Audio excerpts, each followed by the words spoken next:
여러분, 세상만사 마음먹게 달렸다라는 그런 말이 있지 않습니까? 그렇습니다. 세상만사 결심하기에 달려 있습니다. 몇 가지 예를 들면은 사람의 결심이 한 사람의 일생을 바꾸기도 합니다. 제주도에 최초로 선교소를 가서 복음 전한 이기풍 목사라는 분이 있습니다. 이분은 원래 평양에서 건달처럼 술주정뱅이로 남봉꾼으로 살았습니다. 마포 삼열 목사님 선교사님이 평양 거리에서 복음을 전하는데 돌멩이에 던져서 얼굴에 상처를 내고 사택에 돌멩이 던져서 장모님께 들어지고 이런 삶을 살았어요. 어느 날 사택에 가서 돌멩이 던지고 도망가다가 그만 다리를 다쳤어요. 그런데 그 소식을 들은 마포 삼열 선교사님이 찾아가서 다리에 손을 놓고 간절하게 빨리 낫게 해달라고 기도했어요. 이 감동이 되지요. 나는 저 사람은 싫어하고 미워해서 돌을 던지고 했는데 저분에게 와서 이렇게 기도한다. 그때부터 서서히 마음이 바뀝니다. 훗날 예수를 믿고 성령을 체험하고 이 사람이 사명을 깨닫습니다. 그리고 평양신학교에 입학을 하고 훗날에 우리나라의 최초의 목사 안수 받은 사람 7명인데 그중 한 사람이 이기풍 목사예요. 이기풍 목사는 목사가 된 후에 주로 호남 지역 그리고 제주도에 가서 복음을 전한 사람으로 널리 알려져 있습니다. 그래서 제주도에 가시면 여러분들 여행만 하지 다른 관광만 하지 마시고 이기풍 목사 기념관이 있습니다. 한번 거기 꼭 들려보시길 바랍니다. 한 가지만 예를 들면은 제주도에는 복음의 불모지이고 주로 해변에 보는 우상 숭배가 심하지 않습니까? 그 중에 가장 안타까운 우상 숭배 중 한 가지는 해마다 그 젊은 아가씨 한 사람을 동굴에 큰 뱀이 살고 있는데 이걸 제주도를 지키는 수호신으로 알았답니다. 거기에 아가씨 한 사람을 제물로 바치는 예가 있었어요. 동굴 안에 이렇게 평상을 갖다 놓고 그 위에 아가씨를 갖다 붙잡아 매두고 그러면 뱀이 밤에 나와서 그걸 물어 죽인답니다. 그런 예가 있어요. 너무도 안타까워서 이기풍 목사님이 그 아가씨를 동굴 속에 제물로 바쳐놓고 사람이 다 내려온 뒤에 어두워지자 이기풍 목사가 거기에 칼을 들고 동굴 속에 들어갔어요. 뱀이 나옵니다. 이 굵은 뱀과 더불어 몸부림치면서 기어이 뱀을 죽였어요. 다음날 아침에 동네 사람들이 장례를 치르기 위해서 왔는데 보니까 아가씨도 살아있고 이기풍 목사가 지쳐서 쓰러있는 걸 봤어요. 그 후로 그 우상 숭배가 사라지고 제주도 곳곳에 복음이 증거되게 되었다는 것입니다. 이게 뭡니까? 한 사람의 결심의 결과입니다. 또는 한 사람의 결심이 때로는 나라의 운명을 바꾸기도 합니다. 우리가 잘 아는 신라의 김유신 장군이 그 사람 아니겠습니까? 이 사람 역시 방탕한 삶을 살았습니다. 사람은 똑똑한데 안타까운 아들의 모습을 지켜본 어머니가 호되게 야단을 칩니다. 내 이놈, 나라가 지금 어떤 상황이든 네가 그렇게 사느냐. 어머님 죄송합니다. 다시는 그러지 않겠습니다. 결심을 했습니다. 근데 그가 타고 가던 말이 어느 날 보니까 이 김유신이 잠깐 말 위에서 졸았는데 내려서 가보니까 늘 들겨 가던 기생집이었습니다. 그때 김유신이 말에서 내려 하는 말이 내 이놈, 내가 이제 나라 위에 살겠다라는 결심이 있는데 너가 다시 나를 이겨 들어왔느냐. 그러면서 말을 칼로 죽이죠. 그리고 이 사람이 나라 위에 한 일이 화랑도였습니다. 이것이 훗날 신라 통일의 기반이 됩니다. 때로는 한 사람의 결심이 세계 역사의 물줄기를 바꿔놓기도 했습니다. 중세 가톨릭의 극치 타락했습니다. 이 타락한 가톨릭으로부터 종교를 개혁하는 말틴 루터가 그렇습니다. 이는 시골교회, 조그마한 시골교회의 신부였어요. 천하를 호령하는 유럽의 모든 왕권을 쥐고 있는 교황과 더불어 싸우는데 그야말로 계란 가지고 바위를 치는 시기였어요. 하지만 루터는 승리했습니다. 교황과 함께 법정에 가지 말라고 친구들이 모두 말합니다. 가면 죽는다, 가면 죽는다. 이때에 루터가 이런 말을 합니다. 걱정하지 마라. 로마 시내에 있는 모든 기와장의 숫자만큼 마귀가 되어서 나에게 달려와도 나는 하나님의 능력으로 기어이 이긴다. 그리고 거기 가서 함께 교황과 법정에서 토론을 합니다. 그때 내려진 결론이 이 시간 이후로 루터 당신에게는 나라가 보호할 권리를 다 철수하겠다. 그 사람은 어떻게 해도 아무 상관없다는 얘기예요. 그리고 루터가 나왔는데 그만 괴한들에게 납치를 당합니다. 어딘가 모르게 끌려갔는데 높은 산꼭대기였습니다. 눈을 떠보니까 절친한 친구들이었어요. 당신을 죽일까 걱정되어서 우리가 자네를 데리고 왔다. 그러면서 거기서 3년간 그 산꼭대기에 있는 거기에 머물면서 성경을 번역합니다. 그때는 성경 전체가 다 구약은 히브리어 그리고 신약 성경은 헬라어로 되어 있는 것을 독일어로 번역합니다. 이 최초의 성경 번역이에요. 독일어로 번역된 것을 영어로 번역하고 영어로 번역된 것을 우리 한국말로 번역했습니다. 엄청난 역사를 이루었습니다. 여러분, 오늘 본문은 이스라엘 역사 가운데 가장 복된 삶을 살았던 다윗의 결심을 이 본문 속에서 우리는 찾아볼 수가 있습니다. 다윗 잘 아시죠? 양치기 목동 출신입니다. 그러나 훗날에 있는 장군이 또 골리앗을 죽이고 장군이 되고 이스라엘 나라를 통치하는데 긴 6천년 역사 가운데 다윗이 통치할 때만큼 나라가 흥황한 적이 없었습니다. 뿐만 아닙니다. 다윗의 후손들 가운데 20명이 왕위에 오르는 복을 받습니다. 양치기 목동 출신, 그야말로 요즘 흔히 쓰는 흙수저입니다. 이러한 사람이 훗날에 명문 가문을 이룹니다. 성도 여러분들, 다윗에게만 그런 것은 아니에요. 오늘날 또 하나님의 능력과 약속은 동일합니다. 사랑하는 성도 여러분들, 부디 예수 잘 믿으시기를 주의 이름으로 권면합니다. 그러면 하나님 반드시 천당 가는 것만 아니고 이 땅에 사는 동안에도 하나님은 우리에게 복을 내리셔서 명문 가정이 되게 하실 것을 나는 확신합니다. 이런 얘기 하려면 다 끝이 없습니다. 모든 성경은 모든 쓸 때마다 쓰게 된 동기와 목적이 있습니다. 구약 성경 가운데 보면 이스라엘 역사서로 분류되는 역대상, 역대하서가 있습니다. 이건 왜 썼느냐? 이스라엘 민족이 하나님을 멀리하고 우상을 숭배하다가 나라가 멸망을 당합니다. 아수르와 바벨론에게 포로로 잡혀가서 70년간 모진 고난의 세월을 겪습니다. 포로로 잡혀간 이스라엘 나라의 랍비들이, 그 스승들이죠, 심각한 고민을 하게 됩니다. 하나님을 섬기는 우리는 이렇게 나라가 망하고 우상 섬기는 나라들은 우리를 통치한다. 이게 말이 되느냐? 이 도대체 원인이 뭔가? 이걸 이스라엘 나라의 역사에서 찾습니다. 역사를 쭉 더듬어 올라가다 보니까 그 정점에 다윗이 있습니다. 예루살렘 성전을 중심에서 온 민족이 하나님을 살고자 몸부림을 쳤습니다. 이때에는 나라가 크게 흥황했습니다. 주변 나라를 다 정복했어요.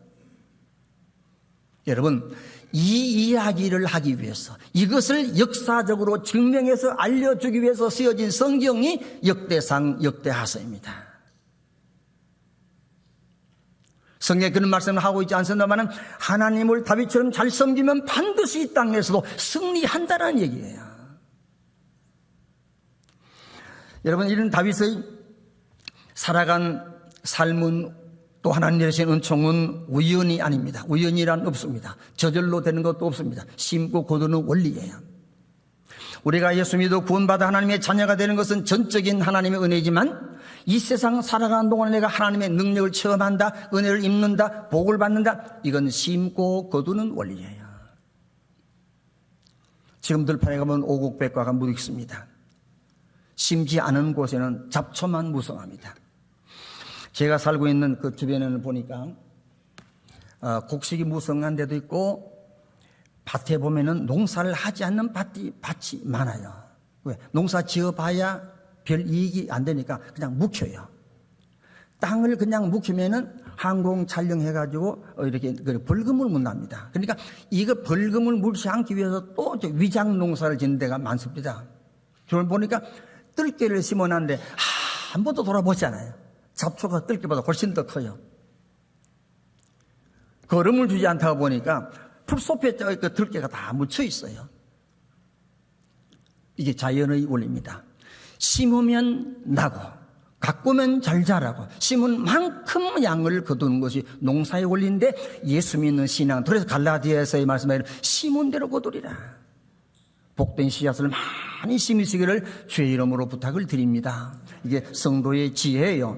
그러면 이 다윗은 어떤 결심을 하는가? 첫째, 자신을 위한 결심이 있습니다. 이 자신을 위한 결심에는 두 가지가 본문에 나타나 있는데, 첫째로 날마다 하나님을 송축하기로 결심했습니다. 본문 2절 함께 읽습니다. 내가 날마다 주를 송축하며 라고 했습니다. 송축이란 말의 의미는 하나님은 만복의 근원이시다라는 뜻이에요. 이 고백하는 찬송을 다윗은 늘 매일매일 즐겨 불렀다는 것입니다. 요즘 우리 사회에 보니까 트로트가 대세던데,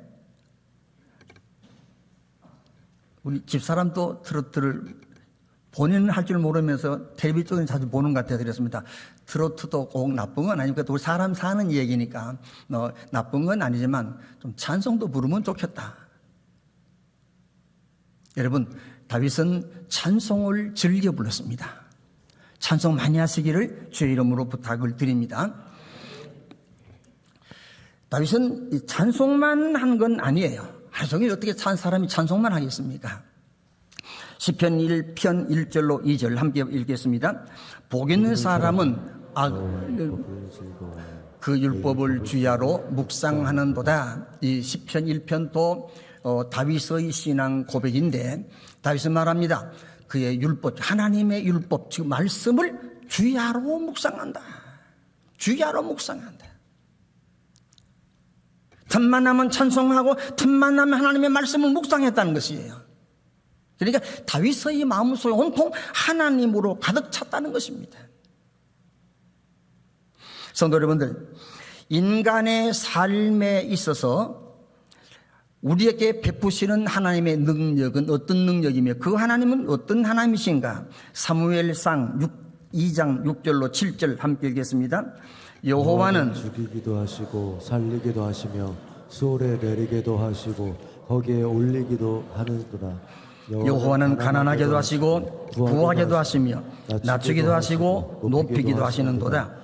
가난한 자를 진토에서 일으키시며 빈궁한 자를 그름더미에서 드사 귀족들과 함께 앉게 하시며 영광의 자리를 차지하게 하시는도다. 여러분, 사람이 죽고 사는 것, 가난하고 부해지는 것, 그 다음 종교와 비천에 처하는 것, 전체가 다 하나님의 장중에 있다는 것이에요. 그래서 다시 한번 고민합니다. 부디 땅에서 복받고 살기를 다 원하시죠? 그러시면은 하나님 말씀을 잘 따르시고 다윗처럼 찬송하여 하나님 높이고 말씀을 묵상해 살아가시길 바랍니다. 이게 삶의 지혜예요. 이러면 결과는 뭔가? 시편 1편 3절에 다윗은 이렇게 말합니다. 같이 읽겠습니다. 그는 시냇가에 심은 나무가 철을 따라 열매를 맺으며 그 잎사귀가 마르지 아니함 같으니 그가 하는 모든 일이 다 형통하리로다. 그가 하는 모든 일이 다 형통하다. 근데 이 형통에 대한 우리의 오해가 있습니다. 일반적으로 우리가 형통이라고 말하면 하는 것마다 걱정도 근심도 없이 다 모든 게 척척척척 잘 되는 것으로 상상하는데, 성경적 형통은 그렇지 않습니다. 결과론적 형통이지 과정은 반드시 고난과 역경이 따릅니다. 고난 없는, 역경 없는 삶을 살아가는 사람은 아무도 없습니다. 다윗도 천신만고의 삶을 살았습니다. 그러나 마지막은 승리했습니다. 예레미야 선지자도 똑같은 얘기를 합니다. 예레미야 17장 7절로 8절 함께 읽겠습니다. 무릇 여호와를 의지하며 여호와를 의뢰하는 그 사람은 복을 받을 것이라. 그는 물 가운데 심어진 나무가 그 뿌리를 강변에 뻗치고 더위가 올지라도 무료들하지 아니하며 그 잎이 청청하며 가무는 해도 걱정이 없고 결실이 그치지 아니함 같으리라. 여러분, 그것도한 어려움이 와도 넘어지지 않는다는 것입니다. 가뭄의 어려움, 뜨거움의 어려움이 있지만은 여러분 그 때문에 망하지 않습니다. 다윗의 삶이 그랬습니다. 그에게도 가뭄 같은 삶, 무더위 같은 삶이 있었습니다. 나라를 위해서 어린 소년이 위기를 맞이한 나라를 위해서 전쟁터에 형님 면회 갔다가 골리앗 장군과 더불어 싸워 물맷돌로 이기지요. 나라의 장군이 됐습니다. 그 결과가 뭡니까?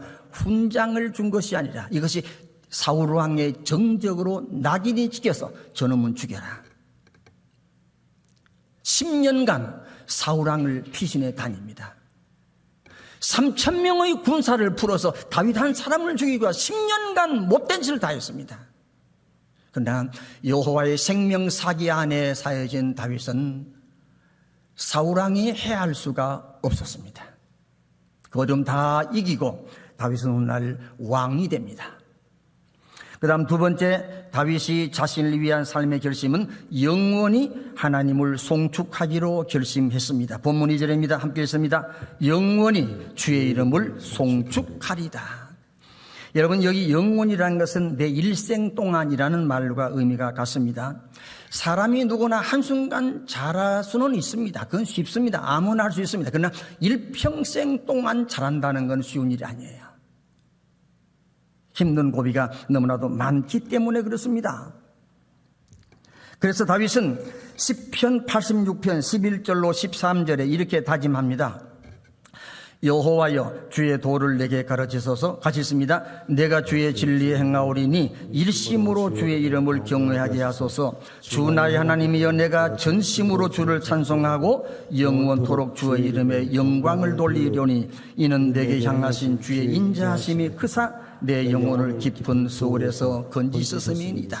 여러분, 여기에 특별히 세 가지 용어에 주목하시기 바랍니다. 다윗의 다짐입니다.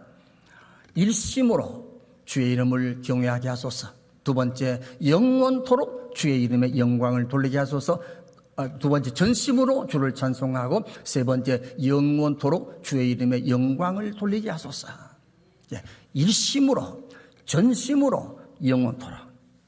일심은 뭡니까? 삶의 방향을 말합니다. 오직 한 마음으로 하나님만 바라보겠다. 전심은 내 마음의 상태를 말합니다. 마음을 다하고 뜻을 다하고 성품을 다하여 하나님을 섬기겠다.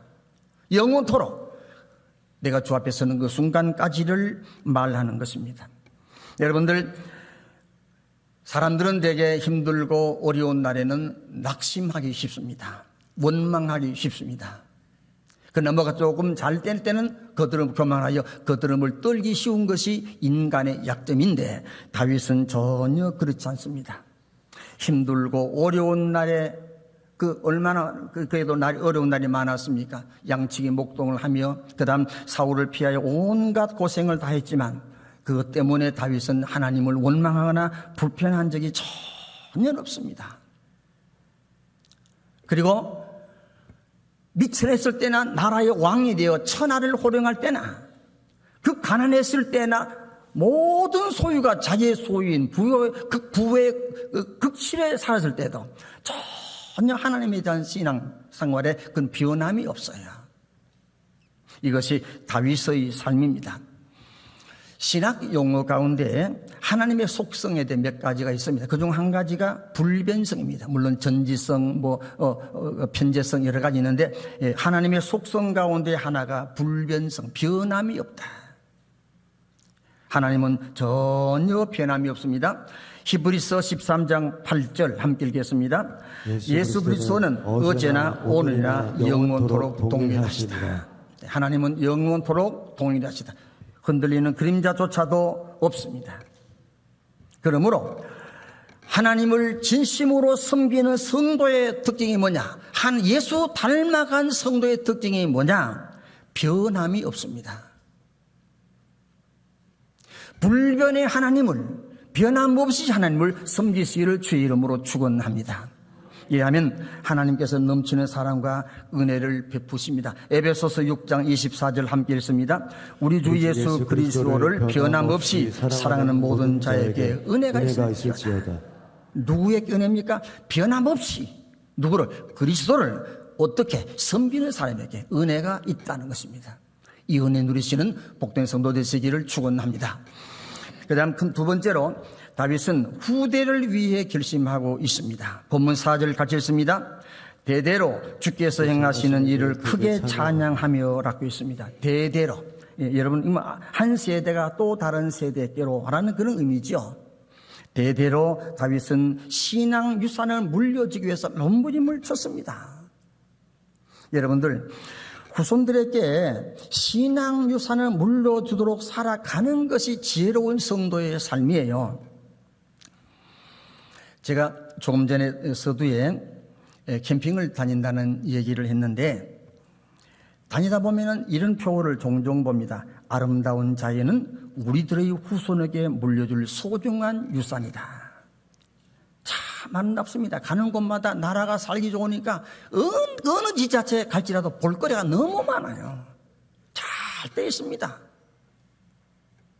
근데 여러분들, 물론 자연도 잘 아끼고 관리해서 유산으로 물려줘야만 되겠습니다만은 그것만 아니에요. 신앙의 유산, 무엇보다도 소중한 것입니다. 여기에 영원한 생명이 있고 여기에 인간의 행복과 형통이 있기 때문에 그렇습니다. 신명기 11장 18절로 21절 함께 읽겠습니다. 너희는 나의 이 말을 너희의 마음과 뜻에 두고 또 그것을 너희 손목에 매어 기호를 삼고 너희 비간에 붙여 표를 삼으며 또 그것을 너희의 자녀에게 가르치며 집에 앉았을 때든지 길을 갈 때든지 누워 있을 때든지 일어날 때든지 이 말씀을 강론하고 또 내 집 문설주와 바깥문에 기록하라. 그리하면 여호와께서 너희 조상들에게 주리라고 맹세하신 땅에서 너희의 날과 너희 자녀의 날이 많아서 하늘이 땅을 덮는 날과 같으리라. 예, 이 말씀 띄워주시길 바랍니다. 이 11장 18절 서두에 보면 너희는 이 말을, 즉 하나님의 말씀을 하는 그런 뜻이에요. 여기 너희라는 것은 부모를 가리킵니다. 부모된 사람들이 먼저 하나님의 말씀을 내 마음에 두고 그것을 손목에 메고 기호로 삼고 미간에 붙여라.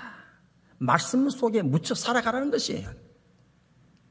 그리고 그 다음에 당부한 말씀이 뭡니까? 그것을 너희의 자녀에게 가르치라. 말로는 안 돼요. 여러분, 교육 가운데 가장 소중한 교육은 가정교육이죠. 부모에게 배웁니다.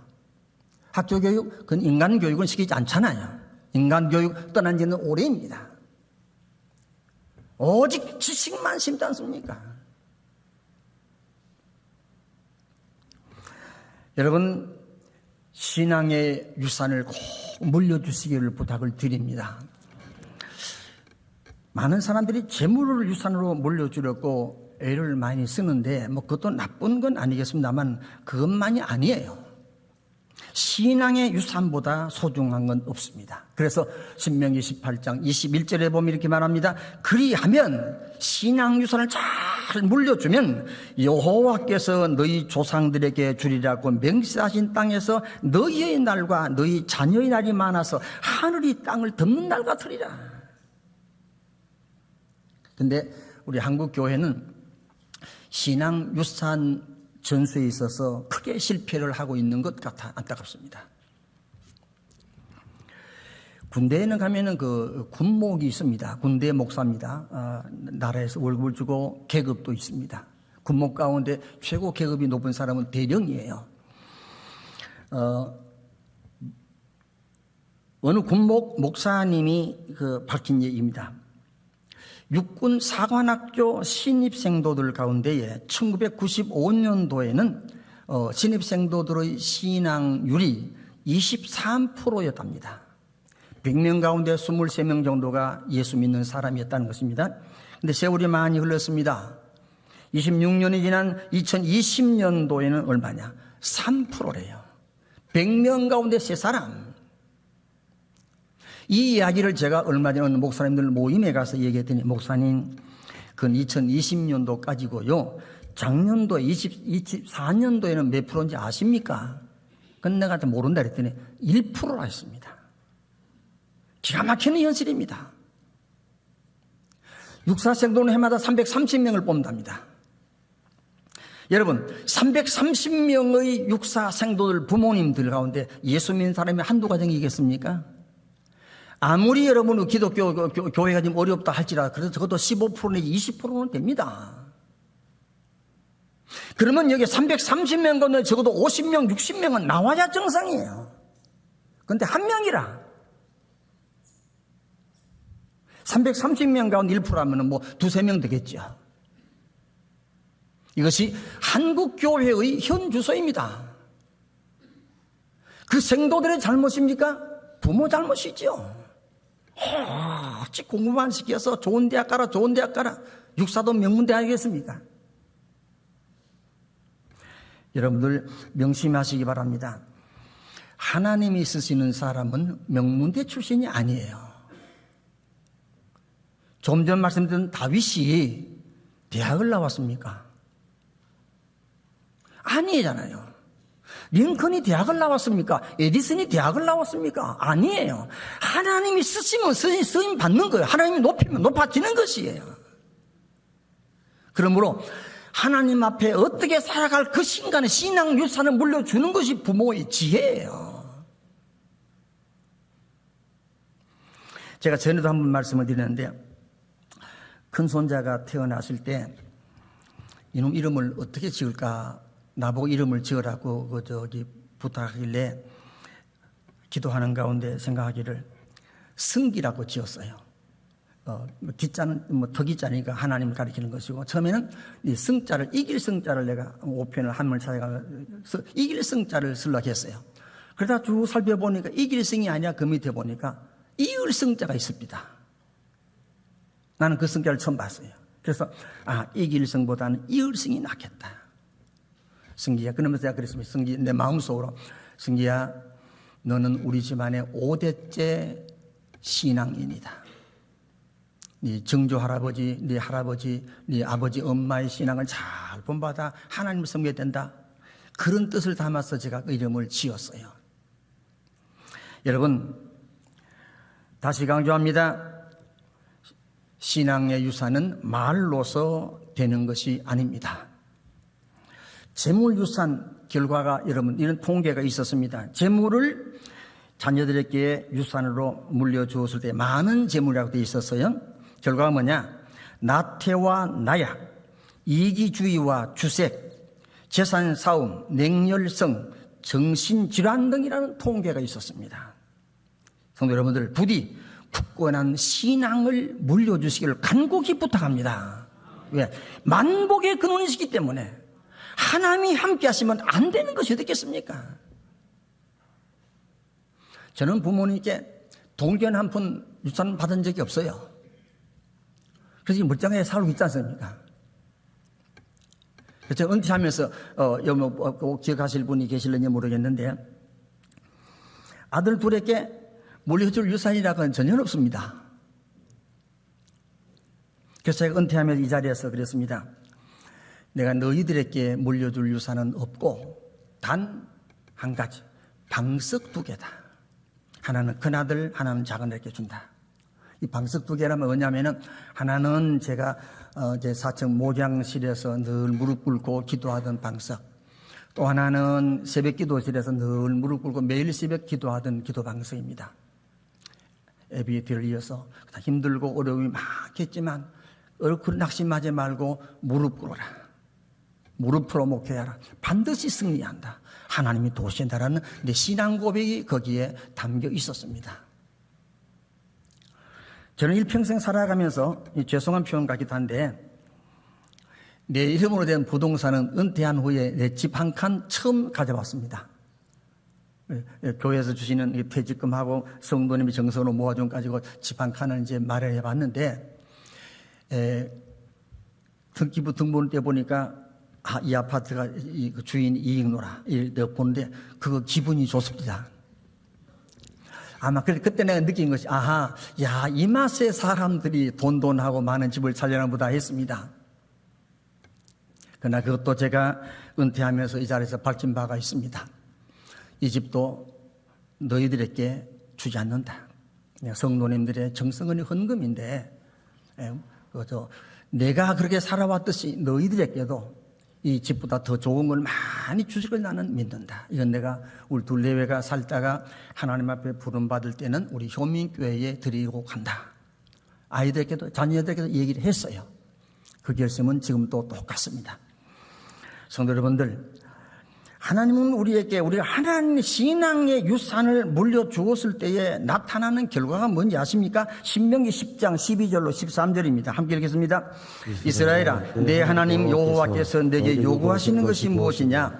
곧 내 하나님 여호와를 경외하여 그의 모든 도를 행하고 그를 사랑하며 마음을 다하고 뜻을 다하여 내 하나님 여호와를 섬기고 내가 오늘날 너 행복을 위하여 내게 명하는 여호와의 명령과 규례를 지킬 것이 아니냐. 여러분, 이게 무슨 말씀입니까? 말씀을 따라 하나님을 섬기고 살아가면 너 이유가 이 당부하는 까닭이 뭔가? 너의 행복을 위하여. 너 행복을 위하여. 사랑하는 자녀들이 행복하길 바라십니까? 신앙의 유산을 물려주시기를 주의 이름으로 간곡히 부탁을 드립니다. 이 삶의 지혜입니다.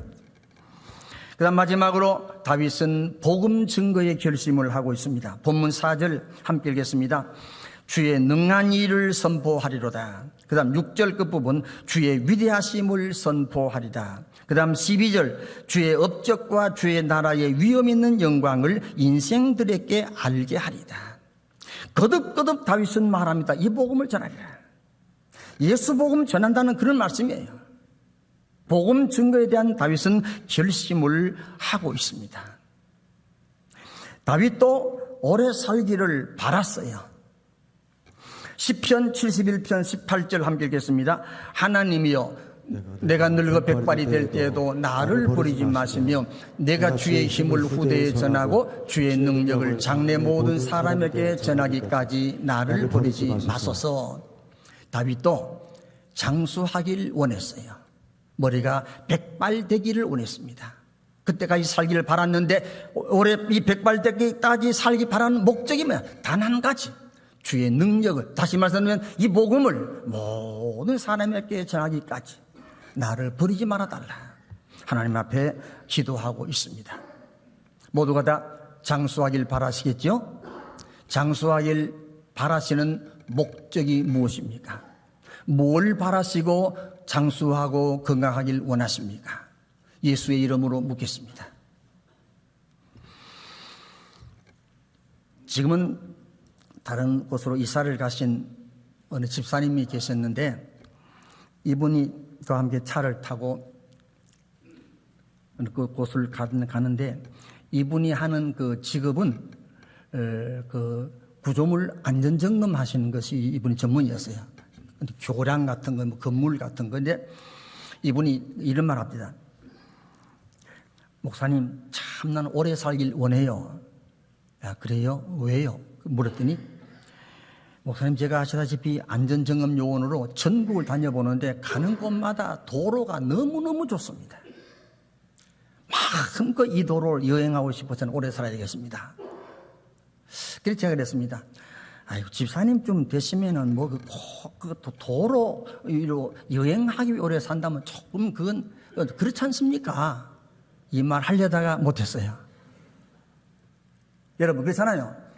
다시 한번 여쭙겠습니다. 다 오래 살길 바라시겠죠? 목적이 뭡니까? 무엇을 위해서입니까? 세상 연락입니까? 재물입니까? 다 부질없습니다. 다윗은 해답을 하고 있습니다. 영혼에게 복음 전하기 위해서, 한 영혼이라도 더 예수께로 이끌기 위해서 난 오래 살았으면 좋겠다. 다윗의 이 거룩한 소원이 우리 모두의 소원 되시기를 주의 이름으로 부탁합니다. 성도 여러분들, 하나님께서 이 세상을 향하여 가장 간절히 바라시는 소원이 뭔지 아십니까? 딱 한 가지를 꼽는다면 그것은 영혼 구원이에요. 이 영혼 구원을 위해서 독생자 예수님을 보내셨습니다. 이 영혼 구원을 위해서 독생자 예수님을 십자가에 내어 놓으셨습니다. 여러분, 이 예수의 복음 전한 것을 위해서 지금도 하나님 앞에 많은 금주옥 같은 주의 종들을 온 세계 만방에 보내고 계세요. 그러시면서 하나님은 우리에게 지금 간절한 말씀으로 명령하고 계십니다. 디모데후서 4장 1절로 2절입니다. 함께 읽겠습니다. 하나님 앞과 살아있는 자와 죽은 자를 심판하실 그리스도, 영상실에서 그냥 제가 읽겠습니다. 디모데후서 4장 1절로 2절입니다. 하나님 앞과 살아있는 자와 죽은 자를 심판하실 그리스도 예수 앞에서 그의 나타나실 것과 그의 나라를 두고 엄히 명하노니 너는 말씀을 전파하라. 때를 따라 얻든지 못 얻든지 항상 힘쓰라. 여러분,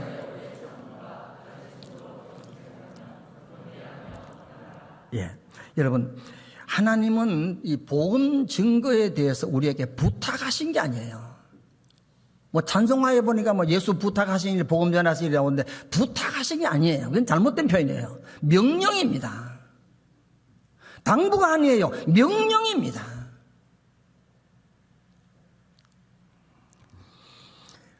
제 동생 선교사를 잘 아시겠죠?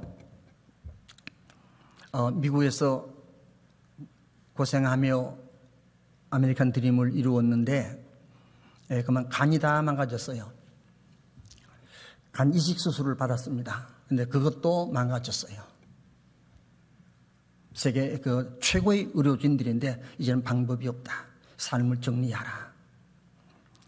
그런 통보를 받고 이인노 선교사가 하나님 앞에 조용히 생각을 하면서 기도하기를, 하나님, 부모보다 앞서가는 것이 좀 마음에 끌리고 누나와 형님이 건강하신데 이런 누님과 형님을 두고 먼저 가는 것도 마음이 아픕니다. 하나님, 그러나 그보다 더 마음이 아픈 것은 내가 먹고 사는 것 위해서 그냥 뛰어다니다 보니까 지금까지 나로 인해서 예수 믿는 사람이 한 명도 없습니다. 이 모습으로 하나님 앞에 서면 참 부끄럽겠습니다. 하나님, 내 생명을 조금만 더 연장시키셔서 한 명이라도 전도한 후에 주 앞에 가면 안 됩니까? 이 기도를 했대요. 하나님은 그 기도를 들으신 것 같아요. 그 후로 20년 이상 살고 있습니다. 필리핀 마닐라 근교 쓰레기 더미 뒤져먹고 살아가는 극빈촌에 가서 복음을 전했습니다. 교회를 세우고 학교를 세우고 지금 엄청난 역사를 이루고 있습니다. 여러분들, 복음 증거는 우리에 주어진 거룩한 사명입니다. 에스겔 33장 7절로 8절 함께 읽겠습니다. 너는 내 입의 말을 듣고 나를 대신하여 그들에게 경고할지어다. 가령 내가 악인에게 이르기를 악인아 너는 반드시 죽으리라 하였다. 근데 그 악인에게 말로 경고하여 그의 길에서 떠나게 하지 아니하면 그 악인은 자기 죄로 말미암아 죽으려니와 내가 그의 피를 내 손에서 찾으리라. 여러분, 이건 참 두려운 말씀이에요. 이 얘기입니다. 내 옆에 있는 사람이 예수를 믿지 하나님을 모르고 살아가는데 전도해야 될 그 위치에 있는 사람이 나다. 네가 만약에 저에게 복음을 전하지 아니한데 저 사람이 죽었다. 그러면 그 피를 너에게 찾겠다. 그가 받아들이지 아니하면 자기 죄에 죽고 너는 상관이 없다는 것입니다. 전도해야만 됩니다. 복음 전하지 아니하면 하나님 앞에 섰을 때에 부끄러움을 당합니다. 여러분, 물론 교회에 다 나오시면 좋지만 전도한다 해서 다 교회에 나오는 건 아니에요. 구원받을 사람은 달리 있습니다. 성령이 이끄시는 사람만이 주 앞에 옵니다. 우리는 그 사람이 누군지 모르지만 그래서 만민에게 복음을 전할 수밖에 없는 것이에요. 힘써 이 복음을 전하시기를 주의 이름으로 부탁을 드립니다. 마태복음 28장 18절로 20절 함께 읽겠습니다. 예수께서 나와 말씀하여 이르시되 하늘과 땅의 모든 권세를 내게 주셨으니 그러므로 너희는 가서 모든 민족을 제자로 삼아 아버지와 아들과 성령의 이름으로 세례를 베풀고 내가 너희에게 분부한 모든 것을 가르쳐 지키게 하라. 너희는 가서 모든 민족에게. 근데 우리가 그 부활하신 예수님은 어떤 분이신가? 예수께서 나와 말씀하여 이르시되 하늘과 땅의 모든 권세를 지신 예수였습니다. 인간의 생사와 인간의 일 모든 역사를 한 손에 쥐고 계신 예수께서 말씀하시기를 너희는 가서 전하라. 그리하면 우리에게 하신 약속이 뭡니까? 그리하면 세상 끝날까지 항상 너희와 함께 있으리라. 여러분, 이 약속은 생각할수록 가슴이 설레는 약속 아닙니까? 한번 상상해 보시기 바랍니다. 하늘과 땅의 모든 권세를 지신 예수님께서 함께 하시는 사람이라면 그 결과는 어떤 것이겠습니까? 안 될래야 안 될 수가 없지 않습니까? 안 되는 것이 기적이지요.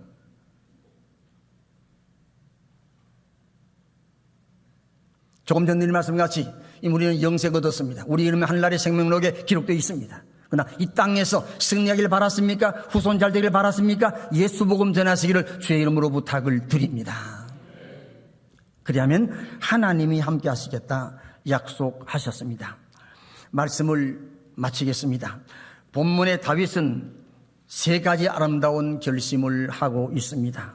자신을 위한 결심으로 날마다 하나님을 송축하며 살겠다. 날마다 하나님을 송축할 뿐만 아니라 영원토록 변함없이 하나님을 섬기겠다. 두 번째로 후손들에게 신앙의 유산을 꼭 물려주겠다. 세 번째로 내가 생명 있는 날까지 이 복음 전하다가 주 앞에 가겠다는 이 거룩한 결심을 하고 있습니다. 근데 여러분들 한 가지 명심하실 것은 결심을 실천하는 데에 인간의 다짐과 노력만으로는 되지 않습니다. 한 번 다짐과 결심 일평생 가면 오죽 좋겠습니까? 그럴 사람은 아무도 없습니다. 그래서 작심삼일이라는 말이 있잖아요.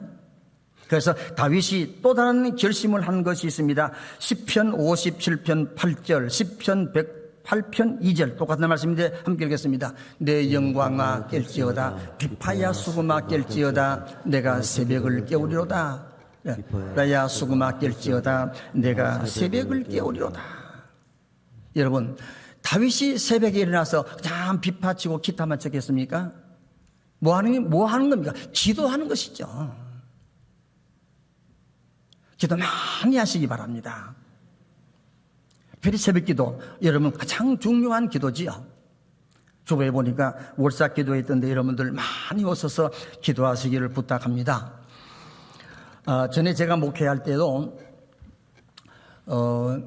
40일 새벽 기도도 하고 20일도 하고 일주일도 하고 여러 기도를 했는데 어느 집사님 한 분이 새벽 기도 이틀 나왔어요. 그럼 저를 찾아와서 하는 말이, 목사님, 하도 목사님이 새벽 기도를 하면 좋다 그래서 나와보니까 새벽에 와서 기도하고 새벽 예배 드리고 회사에 가면은 정신이 멍해져서 회사가 뭐가 뭔지 모르겠어요. 그래요.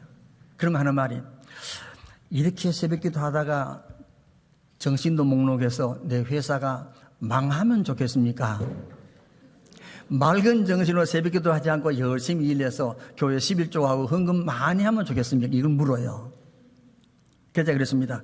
둘 다 하면 좋습니다. 몇 시에 주무시니까 물어보니까 보통 1시에 잔대요. 예, 그래서는 방법이 없죠. 최소한 6시간, 7시간은 자야 되죠. 예, 그럼 여러분들 최소한 10시 안에는 잠이 들어야 돼요. 꼭 잠이 잘 안 오시면은 여러분 병원 가셔서 이렇게 그 신경 안정제 같은 거 사다가 드시면 금방 5시간, 6시간 푹 잘 수가 있어요. 매일 먹으면 좋지 않으니까 특별히 새벽기도 할 때는 그렇게 하시라는 거예요. 여러분 그렇습니다. 다윗은 결코 완전한 사람은 아니에요. 여러분 아시듯이 그도 남의 아내를 취하고 이걸 감추기 위해서 그의 남편을 죽였습니다. 흉악한 죄인이에요. 하지만 하나님은 그걸 보지 않으시고 다윗의 전체의 삶을 보시고 사도행전 13장 22절에 이렇게 말하고 있습니다. 함께 읽겠습니다. 내가 이새의 아들 다윗을 만나니 그가 내 마음에 맞는 사람이라 내 뜻을 다 이루리라. 사랑하는 성도 여러분들, 우리 모두가 다 다윗의 이 복된 결심, 아름다운 다짐, 이것을 본받아 우리의 삶도 안개처럼 잠깐 지나갈 터인데 넘치는 하나님의 사랑과 은혜 가운데 거하시는 복된 삶이 되시기를 주의 이름으로 축원합니다.